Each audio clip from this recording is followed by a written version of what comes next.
There's so much information about breast cancer awareness and prevention, sometimes it might be overwhelming to take it all in.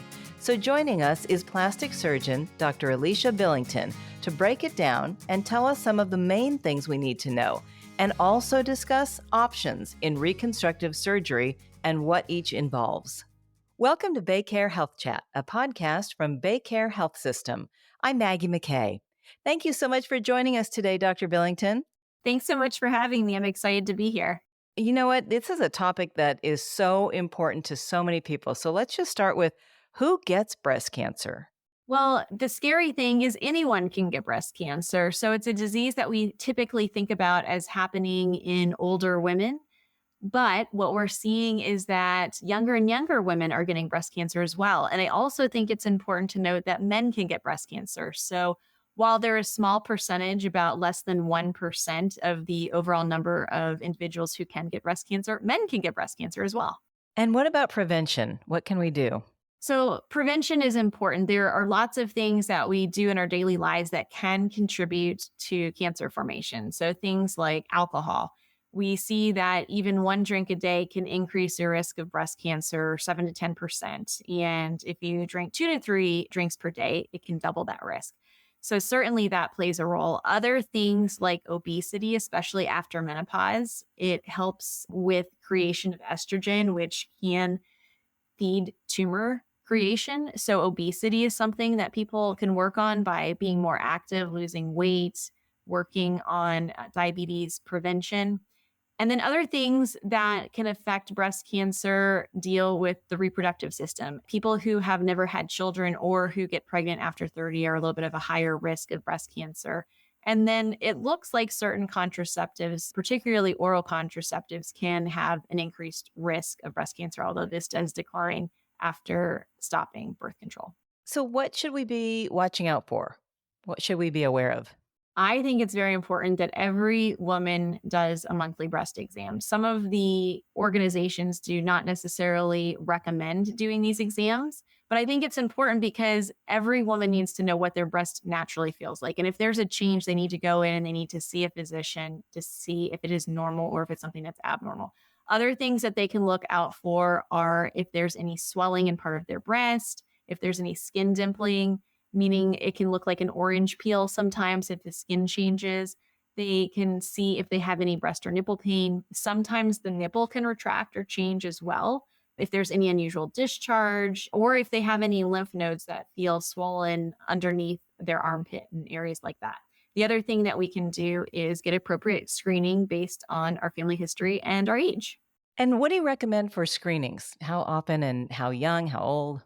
That's a great question. What I recommend is that everyone starts getting mammograms at age 40. Now, if you have a family history of breast cancer in your mom or your sister, you're going to want to potentially get an earlier mammogram. So you look at the age that they were at their diagnosis. So if you have a mom that had breast cancer at age 42, you're going to want to do that 10 years before her diagnosis. So starting at age 32, you would actually get imaging. And there are different imaging modalities out there. Mammograms are typically good for capturing calcifications, irregular masses, asymmetries, but they're not great at everything. So sometimes if the breasts are very dense, someone might be asked to get an ultrasound to assess the breast further to see if there are any masses, and if there are, whether they're fluid or solid. And then finally, there is another modality called an MRI.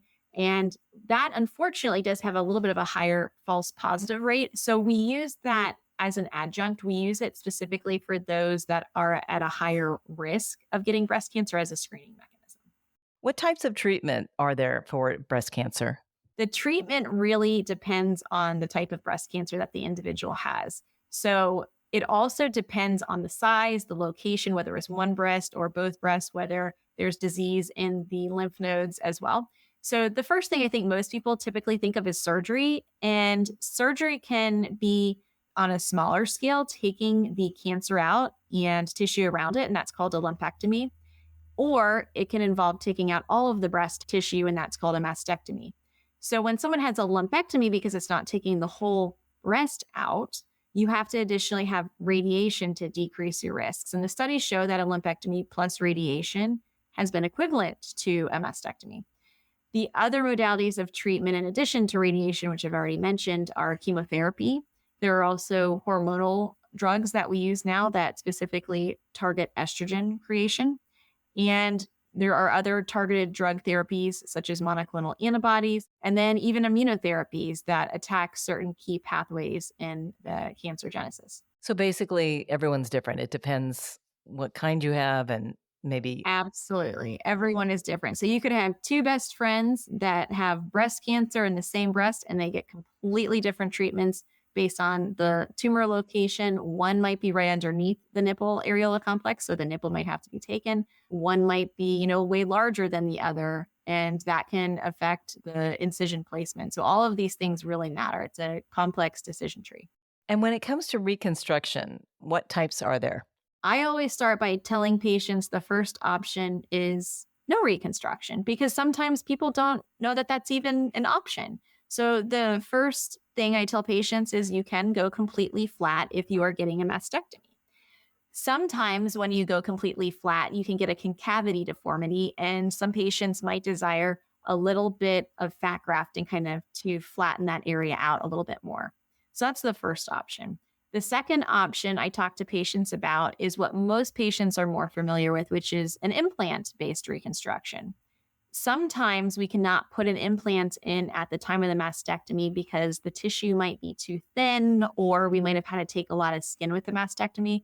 So sometimes we'll have to put a tissue expander in, which is essentially a water balloon that we blow up over time, and then we stretch out the skin till we can swap it out with an implant. And the third type of option that patients have would be autologous reconstruction, meaning using their own tissues. So sometimes we'll use their back tissue, their back muscle or latissimus dorsi, and other times we'll use their tummy tissue with their rectus muscle, or sometimes we can dissect around that muscle and just use the skin and the fat in their belly to recreate a breast. That's amazing. Was that available, all of those options, say 10, 20 years ago? These options have been available for a long time. However, there are a lot of advances, especially with regards to the tummy techniques. So when it first was started, we took the entire rectus muscle to give a good blood supply to the flap. And then it evolved to the point where we could use a microscope to dissect out the vessels. So you would actually dissect out vessels in the chest, dissect out vessels in the abdomen, cut them, and then suture them together under a scope. And that field continues to evolve with changes looking at sensation, looking at nerves. So it's something that I think 20 years from now, we might even have more advancements in. That's good news. In closing, is there anything else you'd like to add? I would just say that anyone that is listening to this probably knows someone that has breast cancer, because 1 in 8 women get it in their lifetime. So whoever is listening today, please encourage your friends and family to go out, get their screening, get their mammogram. And if you are a woman, please make sure that you are getting screened yourself. Right. Just stay on top of it and don't skip those mammograms yearly. That's right. Thank you so much for your time and sharing your expertise. This has been fascinating. Thank you for having me. That's Dr. Alicia Billington. Head on over to our website at baycare.org for more information and to get connected with one of our providers. Please remember to subscribe, rate, and review this podcast and all other Baycare podcasts. For more health tips and updates, follow us on your social channels. If you found this podcast informative, please share it on your social media and be sure to check out all the other interesting podcasts in our library. I'm Maggie McKay, and that wraps up this episode of Baycare Health Chat, presented by Baycare Health System. Thanks for listening.